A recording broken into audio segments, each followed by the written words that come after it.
वो कोई डरा थोड़ी ना है पाकिस्तान आपसे। अगर उसके पीछे चीन भी खड़ा है तो वो डरा कहाँ है?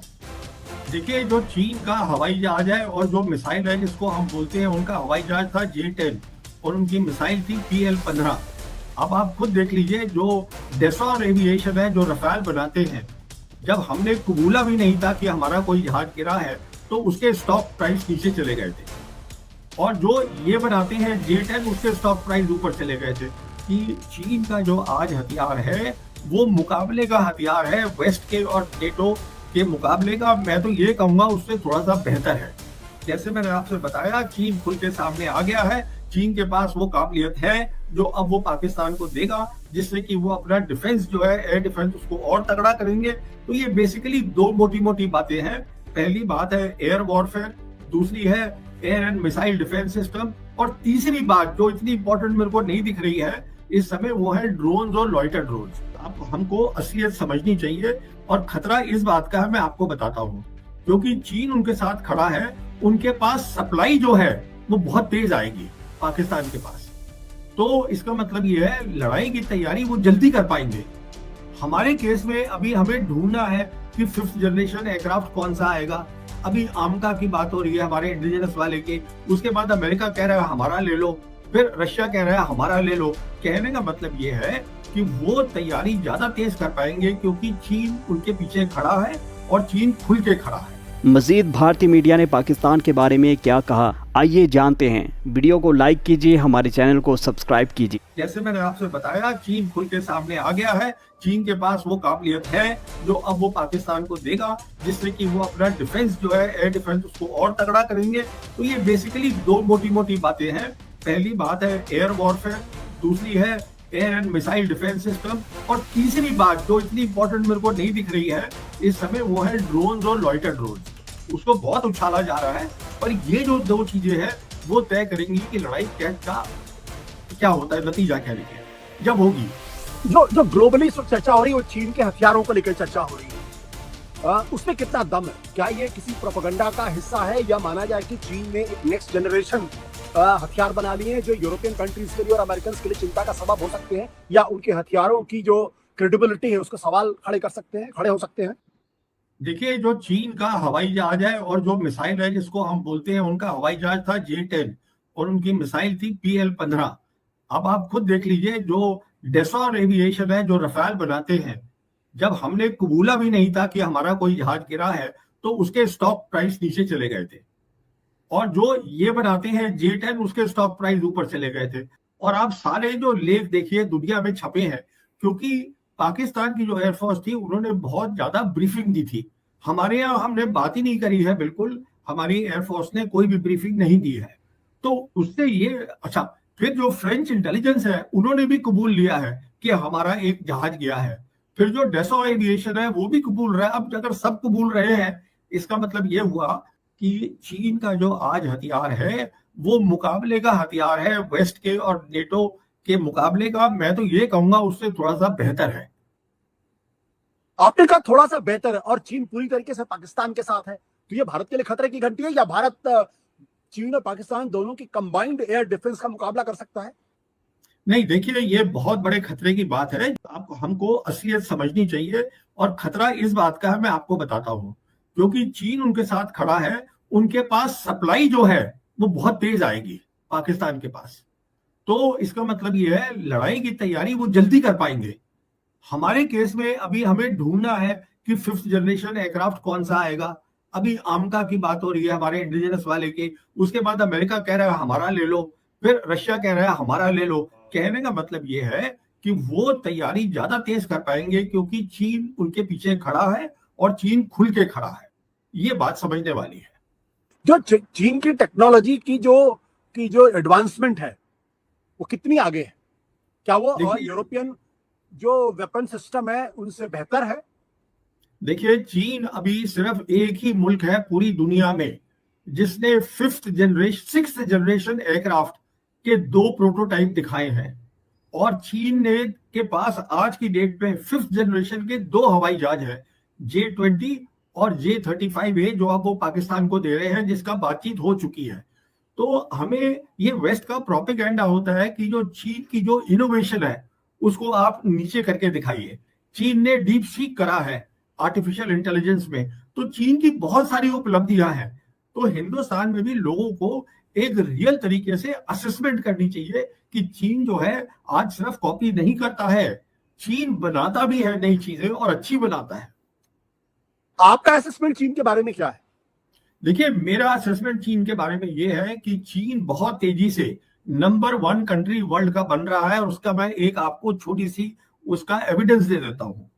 उसका जो बेल्ट एंड रोड इनिशिएटिव है, जो उसका प्रोग्राम है, दुनिया में 193 कंट्रीज हैं टोटल, उसमें से 154 कंट्रीज उसके साथ खड़ी हैं, उन्होंने वो ज्वाइन कर लिया है। तो अगर इतना 80% दुनिया उसको ज्वाइन कर रही है तो कुछ फायदा ही होगा ना उनको वहां पर। तो फायदा डेवलपमेंट का होगा, फायदा इंफ्रास्ट्रक्चर बिल्डिंग का होगा। आज उनके मुकाबले में कोई मुल्क नहीं है, उनकी शिप बिल्डिंग जो है वो 2.5 और 3 गुना ज्यादा है अमेरिका से। तो आज चीन जो है एक बहुत बड़े मुकाम पे पहुंच चुका है कामयाबी के, इसमें कोई शक नहीं है।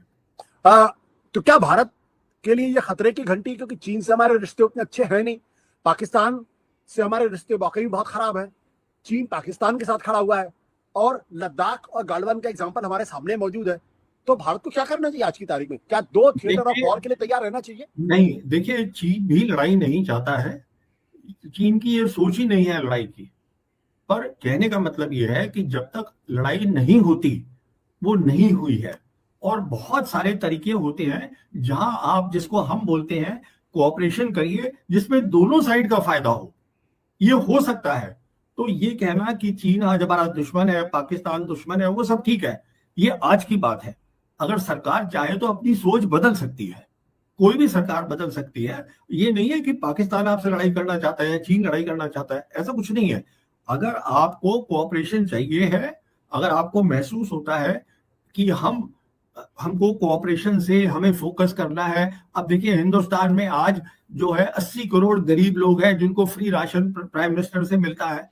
अगर हम डेवलपमेंट पे, अपने लोगों पे कंसंट्रेट करेंगे, तब हमें टाइम भी मिलेगा अपनी लड़ाई की शक्ति बढ़ाने के लिए भी। जिसे हम कहते हैं कि टाइम मिलेगा फॉर डिटरेंस प्रिपरेशन, हम वो भी कर सकते हैं। तो ये तो सरकार को फैसला लेना है कि वो करना क्या चाहती है। जहां तक आपका सीधा सवाल है, आज की डेट में चीन जो है वो कॉम्पिटिटर है अमेरिका का, और अमेरिका जो है वो आज महसूस कर रहा है, उनके बहुत सारे आर्टिकल्स आ रहे हैं कि अगर लड़ाई हो चीन के साथ तो वो शायद जीत ना पाए। इसी का कारण है कि जो अमेरिका है वो अपने और एलाइज को, जापान को, साउथ कोरिया को, फिलीपींस को, इंडिया को, उन सबको चाहता है कि आप भी हमारी उसमें आ जाइए। तो चीन देखिए आज की डेट में एक काफी बड़ी ताकत बन चुका है। आपको लगता है भारत को चीन के साथ रिश्ते बेहतर करने चाहिए? और एक चीज और, अगर चीन युद्ध नहीं चाहता है तो चीन पाकिस्तान के साथ क्यों खड़ा हुआ है? क्योंकि अगर पाकिस्तान के साथ खड़ा हुआ तो फिर एक तरीके से हमारा दुश्मन ही हुआ। देखिए, आपका दुश्मन पाकिस्तान भी नहीं है, आपका दुश्मन सोच होती है हमेशा। आप कभी भी अपनी सोच को बदल सकते हैं, अपनी फॉरेन पॉलिसी को बदल सकते हैं। तो पाकिस्तान जो है वो भी कहता है आप हमारे से पीस कर लीजिए, वो ये नहीं कह रहा है कि कश्मीर का इशू कल आप रिजॉल्व कर दीजिए, वो तो सिर्फ यही कह रहा है कि बातचीत शुरू करिए। तो बातचीत तो हम पहले भी शुरू कर चुके हैं। जब हमारे वाजपेयी प्राइम मिनिस्टर थे, जब मनमोहन प्राइम मिनिस्टर थे, उस टाइम पे बातचीत हो तो रही थी बैक चैनल। तो ये तो नीति होती है सरकार की, आप क्या करना चाहते हैं। आप आज अमेरिका जो है वो देख रहा है चीन को दुश्मन है ये मेरा, चीन उसको दुश्मन नहीं देख रहा है। अच्छा, अमेरिका क्यों देख रहा है चीन को दुश्मन? क्योंकि चीन जो है वो कामयाब हो गया है, इसलिए वो दुश्मन बन गया है। कि ये कैसे हो सकता है कि इतनी कामयाबी कर गया, इतने मुल्क जो है ग्लोबल साउथ के आज चीन के साथ खड़े हैं। तो कहने का मतलब ये है, ये सरकार के ऊपर होता है सोच बनाना, और फिर जब वो सोच बना देते हैं उसके बाद जो बाकी लोग होते हैं वो नैरेटिव बनाते हैं उसी तरीके से कि ये हमारा दुश्मन है, ये हमारा दोस्त है। ये आपका कोई दोस्त नहीं है, आपका कोई दुश्मन नहीं है, सब कुछ जो है वो आप ही का है। आपको तय करना है कि अगर आपका इंटरेस्ट है तो आपका दुश्मन भी दोस्त बन जाएगा, नहीं तो आपका दोस्त भी दुश्मन बन जाएगा। तो जैसे कहते हैं ना कि हर मुल्क को अपना इंटरेस्ट देख रहा होता है, दुश्मन कोई नहीं होता परमानेंट। सामी साहब, ये जो सीरियस ने जो सिंगापुर में जाके कबूला कि हमारे विमान गिरे, भारत में भी तो कबूल सकते थे, नहीं, ये जाने की क्या जरूरत है?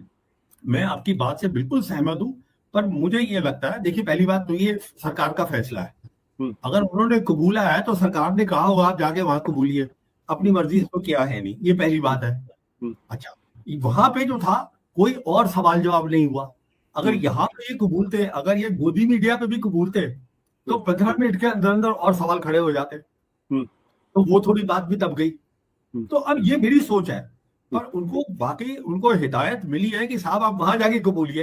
क्योंकि क्यों कबूलिए? क्योंकि अब ये बात छुप नहीं रही है, अब सारी दुनिया बोल रही है, तो कुछ तो कबूलना पड़ेगा ना।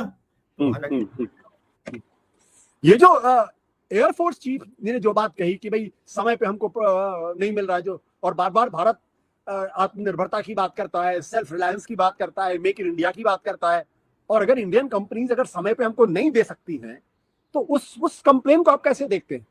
मैं कह रहा हूँ जो एयर चीफ है वो बिल्कुल ठीक बोल रहा है।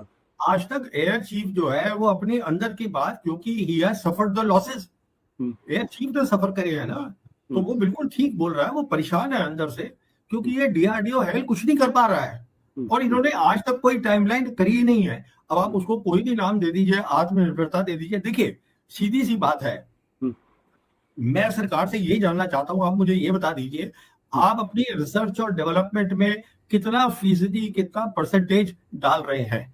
जब आप कुछ रिसर्च कर रहे हैं तो बात समझ में आ गई। अगर आप बाहर से ही सामान ला रहे हैं तो वो पहले भी होता था, अब आपने उसको नया नाम दे दिया। अब हमारे पास ना तो अभी इंजन है, तो सब कुछ बाहर से ही तो आएगा।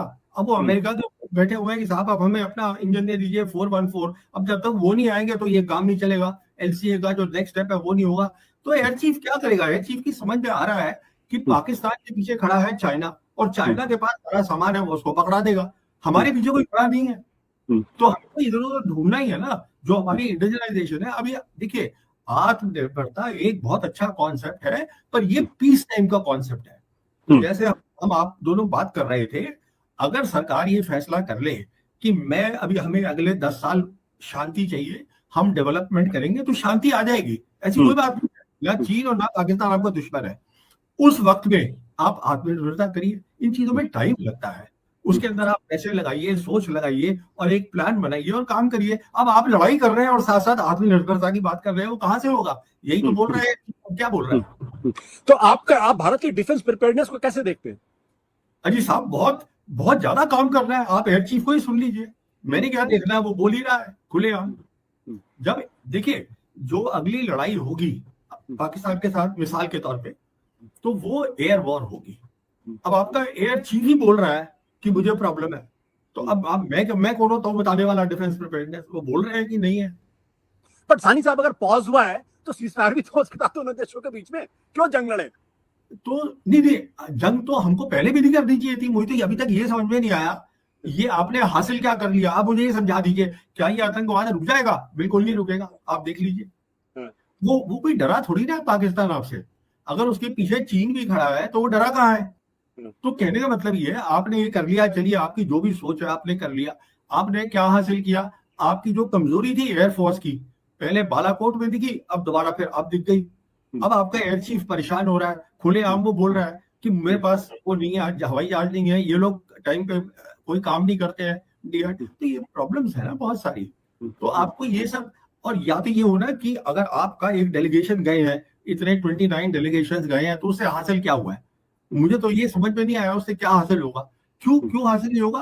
क्योंकि देखिए, जब 9/11 हुआ था, तब अमेरिका ने कॉल दी थी कि साहब terrorism is the biggest threat, either you are with us और you are not with us. तो पूरी दुनिया की बात समझ में आ गई। अब आप अमेरिका तो है नहीं, टेररिज्म जो है उसकी कोई डेफिनेशन नहीं है, यूनिवर्सली एक्सेप्टेड, कि पूरी दुनिया ने मान ले कोई कि टेररिज्म की डेफिनेशन है। आप ये देखिएगा कि इसके बाद कितने मुल्क आपके साथ खड़े हुए हैं, ये देखिए आप। तो अब आप ये अगर इसको आप समझना नहीं चाह रहे हैं, और आप जा रहे हैं अपने डेलीगेशन वहां जाके कह रहे हैं कि पाकिस्तान आतंकवाद कर रहा है। अरे भैया, आतंकवाद जो होता है ये मिलिट्री प्रॉब्लम है, इसका हल मिलिट्री है। हल कैसे है मिलिट्री? अगर वो 34 साल से कर रहा है, 35 साल से कर रहा है यही काम, तो आपको 35 साल में अपनी सैन्य शक्ति बढ़ानी चाहिए थी, कि उसको लगे अगर मैं करता रहूंगा तो मेरा नुकसान होगा। उसको वो लगा ही नहीं 35 साल। अब आपने जो मिलिट्री प्रॉब्लम थी, आपने उसको पॉलिटिकल प्रॉब्लम बना दिया। वो दुनिया उधार बन रही है इस बात को, ये प्रॉब्लम है। क्या आपको लगता है कि भारत अलग थलग पड़ा डिप्लोमेटिकली? ये आपसे ज्यादा, मैं से ज्यादा आप जानते हैं, आप देख लीजिए कहाँ भारत पड़ा है, कितने लोग आपके साथ खड़े हो गए हैं। इसराइल खड़ा हुआ है और वो तालिबान में शायद बोल दिया, वो तालिबान भी उनके साथ चले गए हैं। वो ट्राइलैटरल मीटिंग हो गई है चीन की और अफगानिस्तान की और पाकिस्तान की, और पाकिस्तान के साथ देख लीजिए आप कितने लोग। अच्छा, पाकिस्तान के साथ 3 है आज बड़ी बड़ी शक्तियां, चीन उसके साथ खड़ा है, अमेरिका कह रहा है मैं दोनों के साथ ट्रेड करूंगा, ट्रंप ने कहा है दोनों के साथ, बल्कि उनका डेलीगेशन अभी गया हुआ है वॉशिंगटन। अच्छा, जो रशिया हमारा सबसे नजदीकी है, उसने एक डील साइन कर ली है पाकिस्तान के साथ अभी। वो उनकी कोई वो मिल है, स्टील मिल है कराची के पास, उसको अब वो फिर से रिफर्बिश करेंगे जो सोवियत एरा की थी। तो सब तो उसके साथ दिख रहे हैं।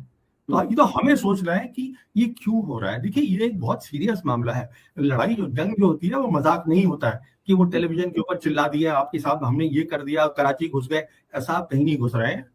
ये एक मजाक नहीं है, इसमें बहुत ज्यादा देश का नुकसान होता है और जिंदगी का नुकसान होता है, पैसे का नुकसान होता है। हम दोनों गरीब मुल्क हैं, हमारी इकोनॉमी जो है करीबन 20-20 साल पीछे चली जाएगी। क्या हम ये चाहते हैं? नहीं चाहते हैं, क्योंकि पाकिस्तान के पीछे चीन खड़ा है। ये सब चीजें तो है, हमारी हिंदुस्तान की सरकार को सोचनी है ना। अब इसमें मैं क्या बता सकता हूँ आपको। सानी साहब बहुत बहुत शुक्रिया, बहुत बेबाकी से आप बातें करते हैं और बहुत बहुत हिम्मत के साथ बात करते हैं। बहुत बहुत शुक्रिया, धन्यवाद, नमस्कार।